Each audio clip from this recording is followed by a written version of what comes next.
Everyone, আমার নতুন চ্যানেলে তোমাদের সকলকে স্বাগত জানাই। আজকে আমরা Indian polity part 2 historical background এটা নিয়ে আমরা আলোচনা করব। আগের ক্লাসে আমরা ব্রিটিশ রুল ইন ইন্ডিয়াকে দুভাবে ভাগ করেছিলাম, একটা কোম্পানি রুল এবং একটা ক্রাউন রুল। তার মধ্যে কোম্পানি রুল চলেছিল 1773 থেকে 1858 এবং ক্রাউন রুল চলেছিল 1858 থেকে 1947। চলো আজকে আমরা কোম্পানি রুল বিষয়ে একটু আলোচনা করে নিই। দেখো, রেগুলেটিং অ্যাক্ট 1773, এই যে আমি রেগুলেটিং অ্যাক্ট বলছি 1773, তো আমাকে আগে প্রথমে জেনে নিতে হবে রেগুলেটিং অ্যাক্টটা কেন হলো বা কাকে বলছি আমরা। রেগুলেট করা মানে কি? কাউকে নিয়ন্ত্রণ করা। এই যে ইস্ট ইন্ডিয়া কোম্পানি এখানে আসবে, ইন্ডিয়াতে আসবে ব্যবসা করার জন্য, তো সেই কোম্পানিটাকে রেগুলেট করতে হবে। তো সেই রেগুলেট করার জন্যই কিন্তু এই রেগুলেটিং অ্যাক্টটা আনা হয় 1773-তে। এবং এই অ্যাক্টটা আসার আরেকটা কারণ হলো যে ব্রিটিশ গভর্নমেন্ট ইন্ডিয়াতে এই অ্যাক্টের মাধ্যমে তাদের যে ব্রিটিশ রুলটা এস্টাবলিশ করেছিল। এবার দেখো, এখানে আমি লিখেছি ইস্ট ইন্ডিয়া কোম্পানি, যেখানে 20 বছর 20 ইয়ার্স ট্রেড, অর্থাৎ ইস্ট ইন্ডিয়া কোম্পানিকে 20 বছর ট্রেড করা বা ব্যবসা করার ইন্ডিয়াতে এই লাইসেন্সটা দিয়েছিল। এই লাইসেন্সটা দিয়েছিল কিন্তু ব্রিটিশ গভর্নমেন্ট, এবং কোন অ্যাক্টের মাধ্যমে সেটা পাচ্ছে? রেগুলেটিং অ্যাক্ট 1773-এর মাধ্যমে সেটা পাচ্ছে।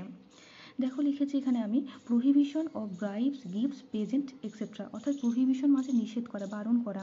কি কি বারণ করেছিল তারা? না, ব্রাইবস অর্থাৎ ঘুষ নিতে পারবে না, কোনো গিফট নিতে পারবে না এবং কোনো প্রেজেন্ট তারা কিন্তু নিতে পারবে না। এই অ্যাক্টের মাধ্যমে গভর্নর অফ বেঙ্গল থেকে গভর্নর জেনারেল অফ বেঙ্গল হচ্ছে। যদি প্রশ্ন আসে কোন অ্যাক্ট, সেটা হবে কিন্তু রেগুলেটিং অ্যাক্ট 1773। এবার দেখো, ফার্স্ট গভর্নর জেনারেল অফ বেঙ্গলকে ওয়ারেন হেস্টিং, তার টাইম পিরিয়ড 1773 থেকে 1785। এবার দেখো, এখানে লিখেছি যে সুপ্রিম কোর্ট এস্টাবলিশড হচ্ছে। সুপ্রিম কোর্ট এস্টাবলিশড হচ্ছে কোন অ্যাক্টের মাধ্যমে? না, রেগুলেটিং অ্যাক্ট 1773 এই অ্যাক্টের মাধ্যমে এস্টাবলিশ হচ্ছে। কত সালে এস্টাবলিশ হচ্ছে? 1774-এ। তো ফার্স্ট চিফ জাস্টিস কে? না, এলিজা এমফে। এবার হচ্ছে জাজেস কতজন ছিল যখন সুপ্রিম কোর্ট এস্টাবলিশ হচ্ছে? তখন কতজন জাজ ছিল? না, একজন। 1+3 = 4 লিখেছি, কারণ একজন চিফ জাস্টিস ছিলেন এবং 3জন আদার্স জাজ ছিলেন, দিয়ে 4জন মোট জাজ ছিলেন। এবার দেখো, ফর্ম কোর্ট অফ ডাইরেক্টরস। এই রেগুলেটিং অ্যাক্টের মাধ্যমে কিন্তু কোর্ট অফ ডাইরেক্টরস ফর্ম করছে। কোথায় ফর্ম করছে? লন্ডনে ফর্ম করছে। দেখো, এখানে আমি লিখেছি 1773 এই অ্যাক্টটাকে রিফর্ম করে আসছে 1781 অ্যাক্ট, এবং এই 1781 অ্যাক্টটা কী নামে পরিচিত? সেটেলমেন্ট অ্যাক্ট নামে পরিচিত। দেখো, এবার আমরা আসি পিস অ্যাক্ট অফ ইন্ডিয়া, যেটা আসছে 1784-এ। এবার দেখো, এখানে companies territories known as British positions in India, তাই কোম্পানি যে টেরিটরিগুলো ছিল সেগুলো কিন্তু ব্রিটিশদের প্রভিশন হিসাবে কিন্তু পরিচিত হলো এই অ্যাক্টের মাধ্যমে, পিস ইন্ডিয়া অ্যাক্টের মাধ্যমে। এবার দেখো, ডুয়েল গভর্নমেন্ট এস্টাবলিশ হচ্ছে পিস ইন্ডিয়া অ্যাক্টের মাধ্যমে। এবং ডুয়েল গভর্নমেন্টটা কি? না, একটা হচ্ছে কোর্ট অফ ডাইরেক্টরস এবং আর একটা হচ্ছে বোর্ড অফ কন্ট্রোল। তো কোর্ট অফ ডাইরেক্টরসের কাজ কি? না, এর কাজ হচ্ছে যে কমার্শিয়াল অ্যাফেয়ার্সগুলো ম্যানেজ করা, এবং বোর্ড অফ কন্ট্রোলের কাজ কি? না, পলিটিক্যাল অ্যাফেয়ার্সকে ম্যানেজ করা। অর্থাৎ দুটি আলাদা কাজ।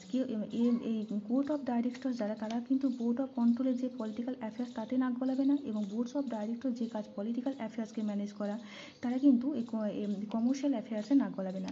তো দুজনের আলাদা কাজ, দুটো গভর্নমেন্ট আলাদা করে এস্টাবলিশ করা যায়, সেজন্য বলা হচ্ছে ডুয়েল গভর্নমেন্ট এস্টাবলিশ করা হলো।